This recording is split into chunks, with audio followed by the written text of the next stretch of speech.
Boeing B-29 Superfortress entered service in 1944 as the most advanced bomber the United States had ever produced. It was pressurized.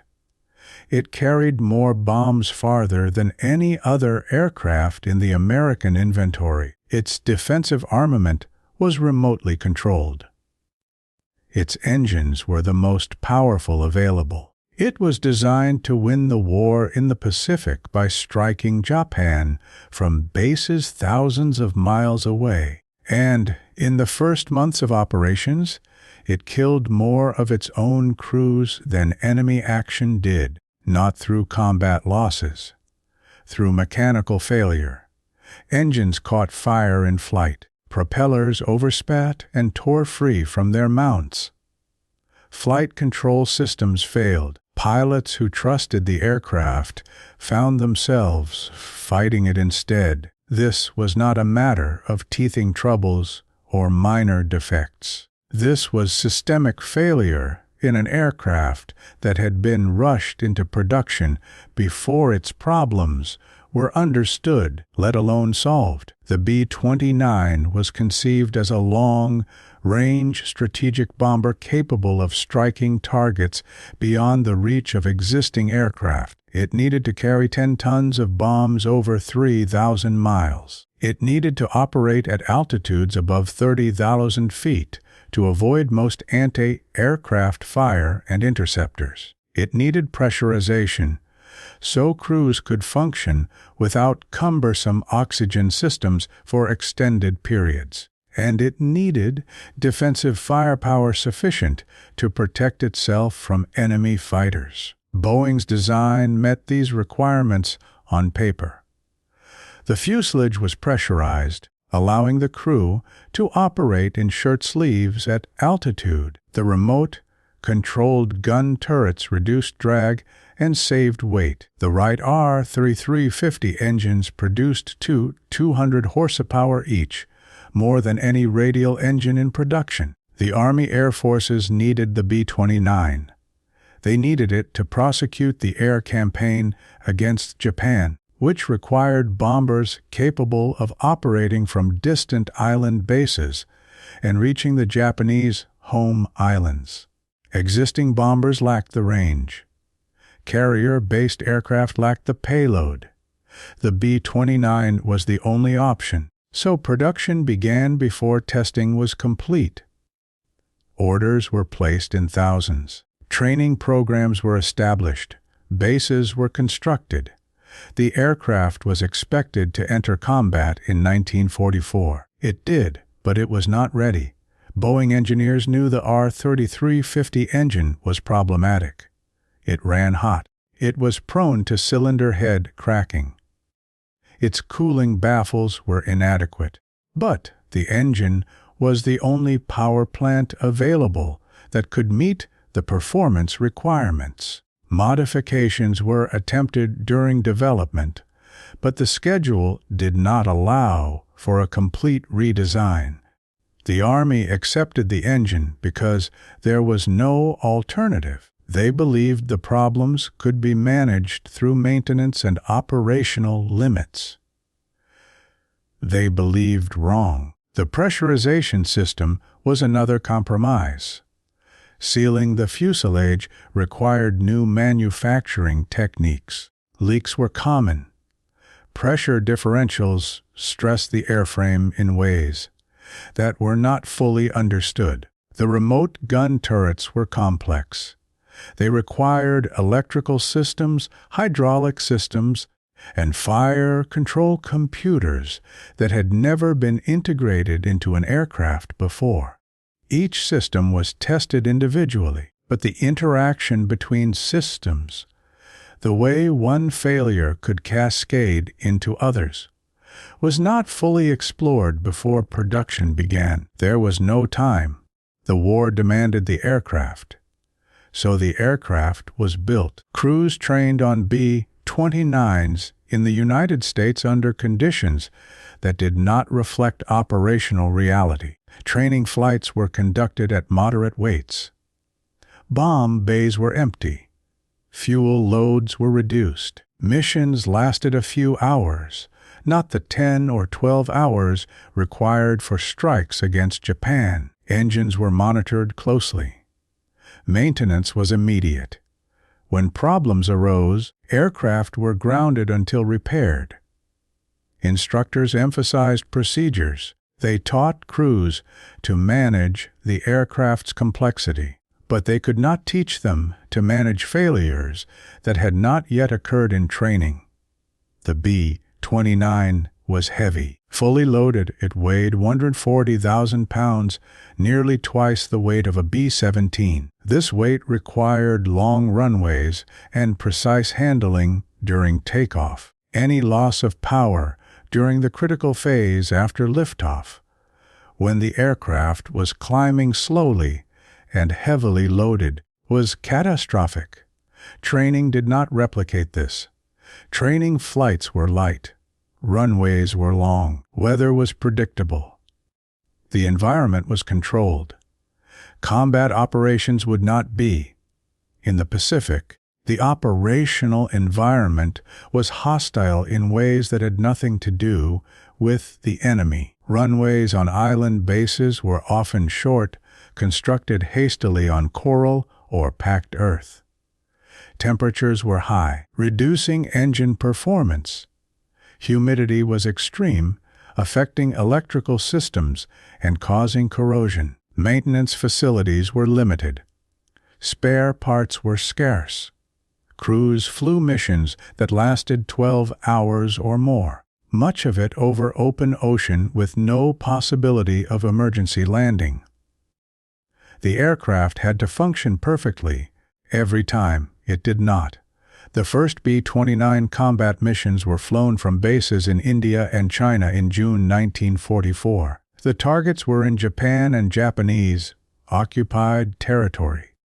The distances were extreme. The aircraft were loaded to maximum weight, and the engines began to fail. On June 5, during a raid on Bangkok, multiple B-29s experienced engine fires. One aircraft lost 2 engines and crash-landed. Another caught fire and was abandoned over enemy territory. A third made an emergency landing with 1 engine destroyed. Debriefing reports noted engine overheating, oil leaks, and complete power loss. Maintenance crews inspected the remaining aircraft.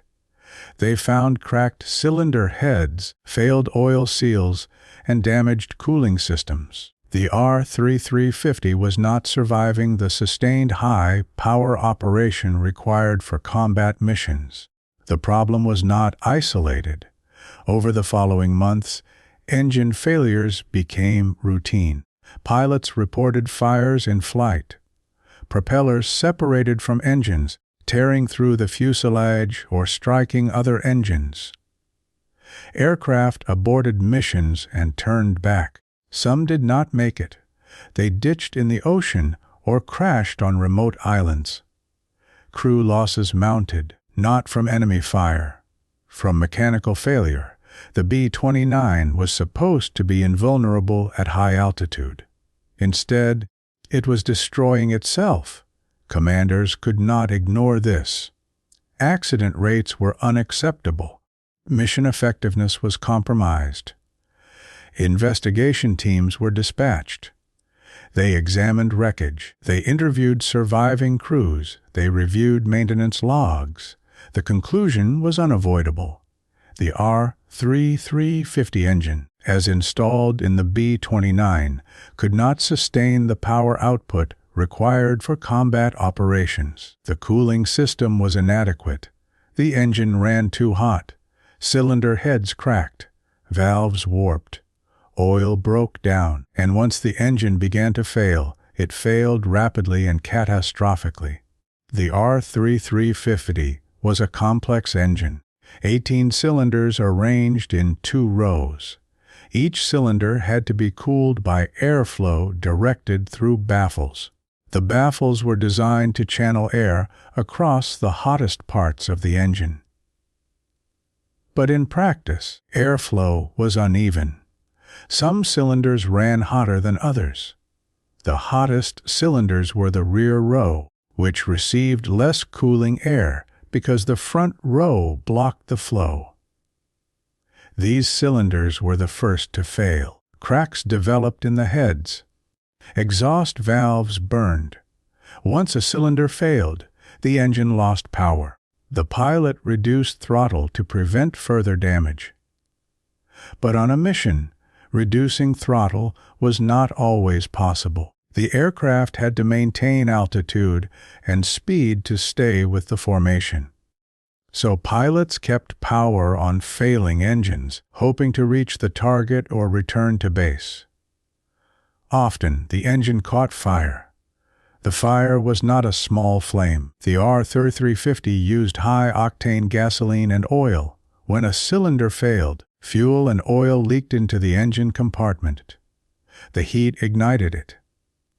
The fire spread quickly. The nacelle was designed with fire suppression systems, but they were often ineffective. The fire burned through control cables, hydraulic lines, and structural components. If the fire reached the wing fuel tanks, the aircraft exploded. If it did not, the pilot had to shut down the engine, feather the propeller, and continue on 3 engines. This was possible at light weights, but at combat weights, with full fuel and bomb loads, losing an engine made it difficult to maintain altitude.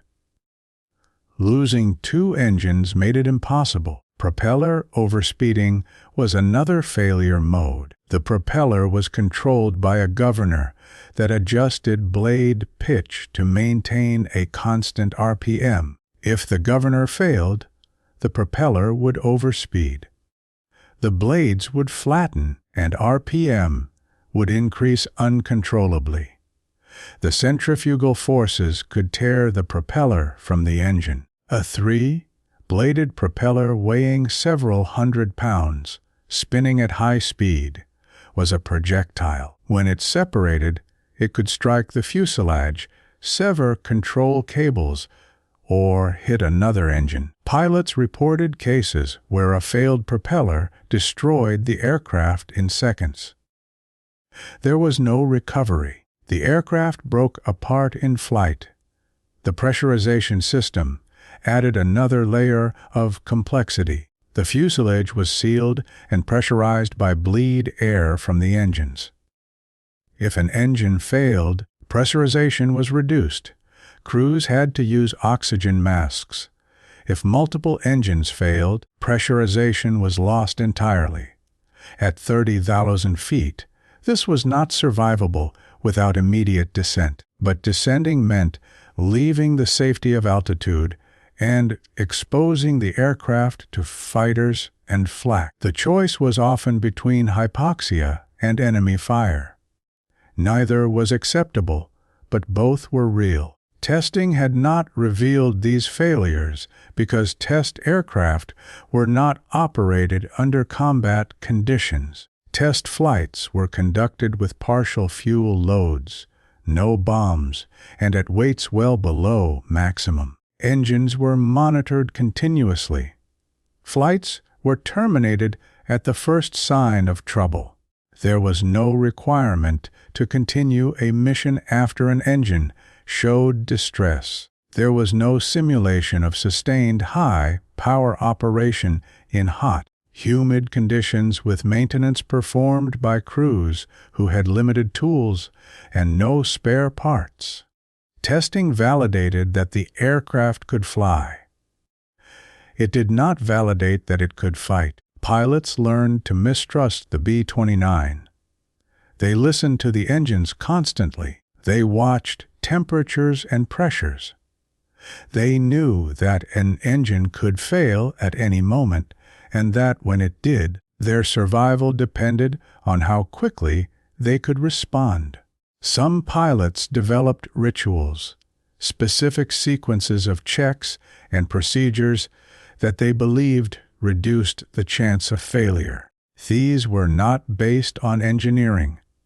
They were based on superstition born from fear, but they reflected a loss of confidence in the aircraft. Flight engineers became critical.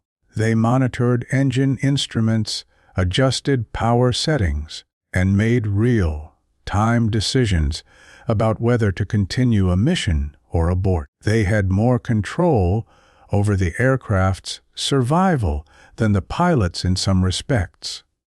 If an engineer said an engine was failing, the mission was over. There was no debate. Commanders learned to trust the engineer's judgment because the engineers understood the systems in ways that pilots did not. At command level, the problem could not be ignored. General Curtis LeMay, who took over B-29 operations in early 1945, recognized that the aircraft was not performing as designed. He ordered changes to maintenance procedures. He mandated more frequent inspections. He reduced bomb loads on some missions to decrease engine strain. These were operational adjustments, not engineering solutions. The aircraft itself was not changing, only the way it was used. LeMay also shifted tactics. He ordered low-altitude night raids, which reduced the power demands on the engines and avoided the need for high-altitude pressurization. This was a tacit admission that the aircraft could not do what it was designed to do. By mid-1945, modifications were being implemented. Wright engineers redesigned the cooling baffles. They improved the cylinder heads. They changed the oil formulation. New engines were installed in some aircraft. Older engines were overhauled. The changes reduced failure rates, but they did not eliminate them.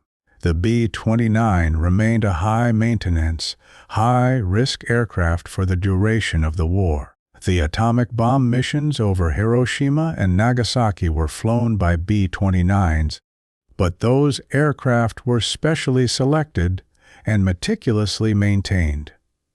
They were not representative of the fleet. After the war, the B-29 continued in service for several years, but its reputation was not that of a reliable workhorse. It was remembered as an aircraft that had been forced into service too soon, with an engine that was never fully adequate for the mission. The Air Force eventually replaced it with the B-50, which used a different engine. The R-350 itself was later refined and used in other aircraft, but the version installed in the early B-29 was never considered satisfactory. The institutional response was quiet. There were no public inquiries, no scandals. The problems were documented in maintenance reports and accident investigations, but they were not widely discussed. The B-29 had achieved its strategic purpose. It had bombed Japan into submission. That success overshadowed the operational failures.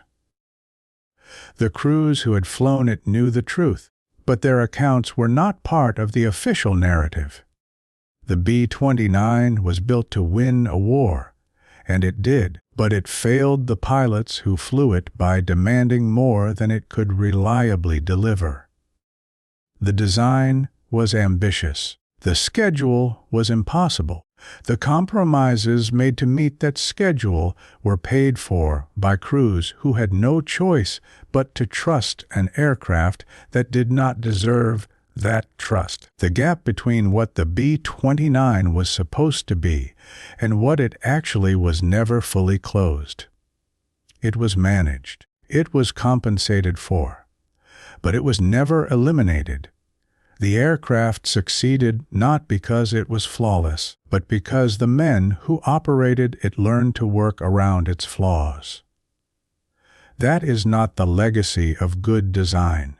It is the consequence of necessity.